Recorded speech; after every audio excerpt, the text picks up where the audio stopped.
Shabbat Shalom, my friends. I hate to disappoint, but no, I will not share any comments today about the decision made by Unilever, owners of Ben & Jerry's, to stop selling ice cream in the occupied territories. There are as many strong opinions about that decision as there are, flavors of ice cream.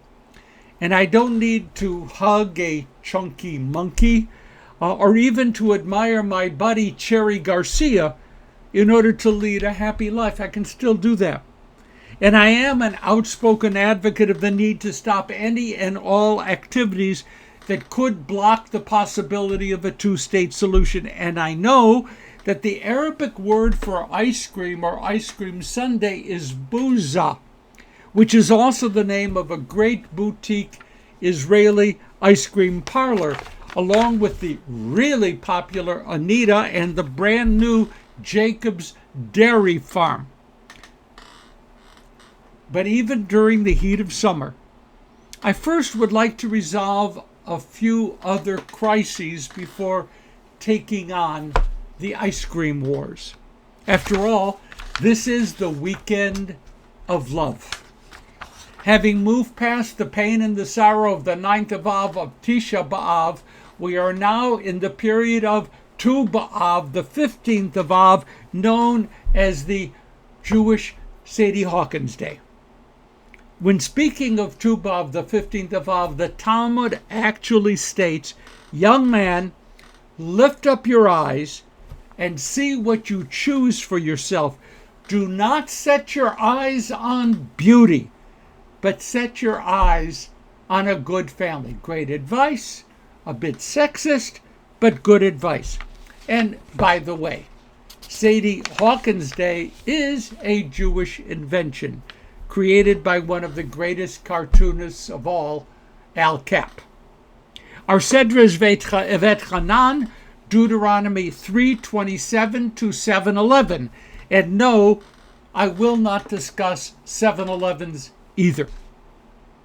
There is an unusual literary and oratorical beauty to our Sedra.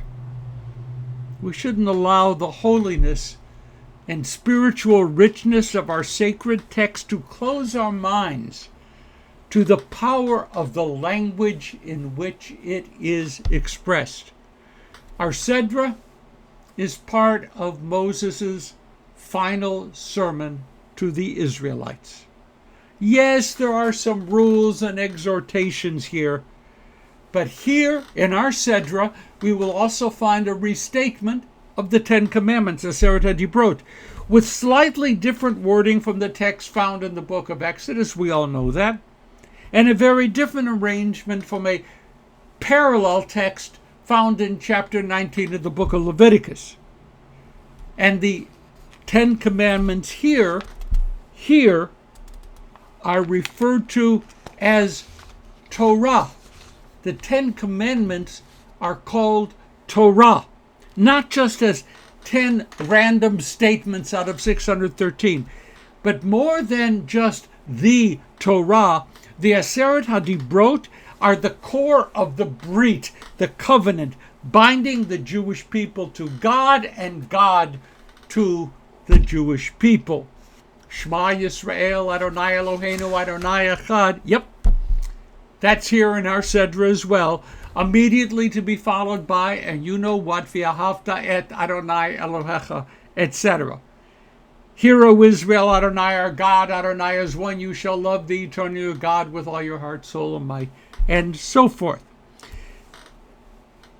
But year after year, as we come to this Sedra, I am drawn most powerfully to chapter 4, verses 32 and 40. I've said this before. I don't do this often, but I'm going to do it now. When you have a few quiet moments, turn to 4:32 to 40. Read that passage in a quiet place to yourselves. Allow the powerful instruction there to enter your hearts.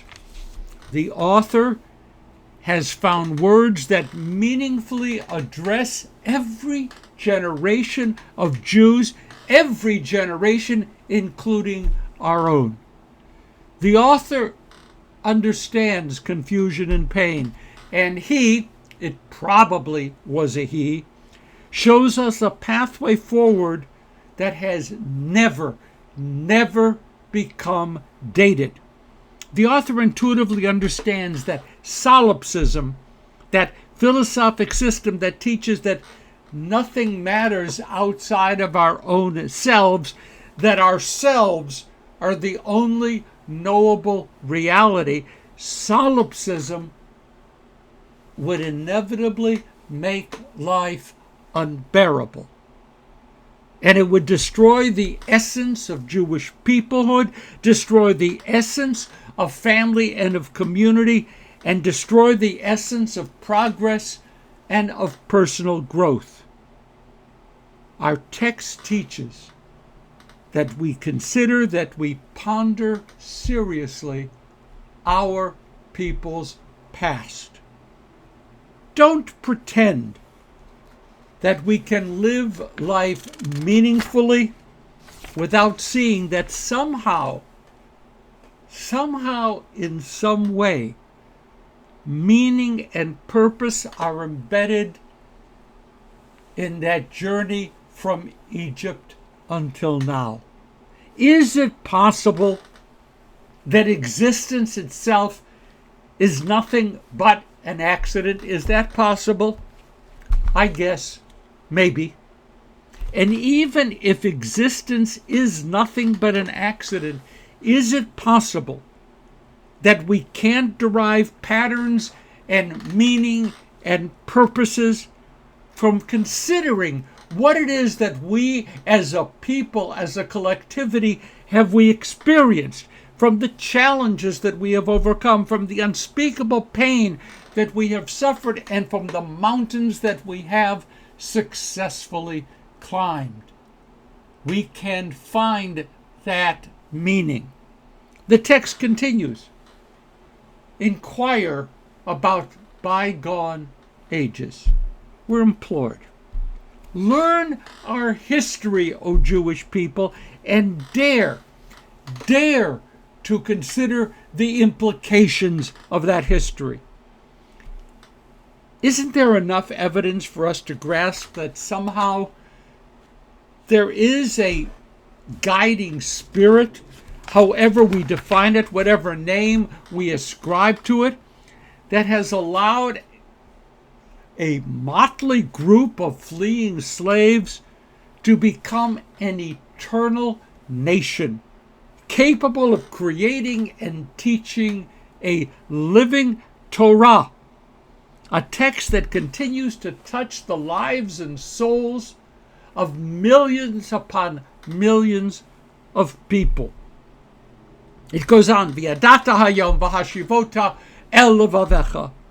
Know therefore this day and take it into your minds.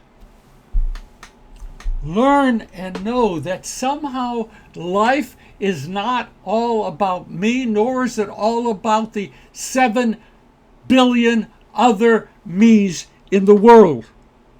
That somehow life is also not a Hobbesian nightmare described as solitary, poor, nasty, brutish, and short. More, our text isn't concerned with how we should seek to please God by observing the mitzvot. This is what it says. Observe God's laws and commandments, that it may go well with you and with your children after you. To me, that is a breathtaking declaration. The goal of Torah, the purpose of Jewish history, the precious thread holding our sacred community together is an effort to bring about a world within which human happiness, individual human fulfillment, a thriving partnership, and a mutual concern among all forms of life, the strengthening of every family as a microcosm of the world community, that all of that will be made possible. That is the goal of Torah, not the pleasing of God. That is the purpose of Jewish history, to make this world community a place of love, fulfillment, security, and achievement. Inquire about bygone ages. Know them this day and take it into your hearts that life with all of its complexities, life with all of its uncertainties, that life is our most precious possession, a gift that must never be wasted. That's the core of this week's Sedra. Shabbat Shalom, my friends. Shabbat Shalom. Please take the time to consider the power and the dreams contained within our Sedra. Shabbat Shalom.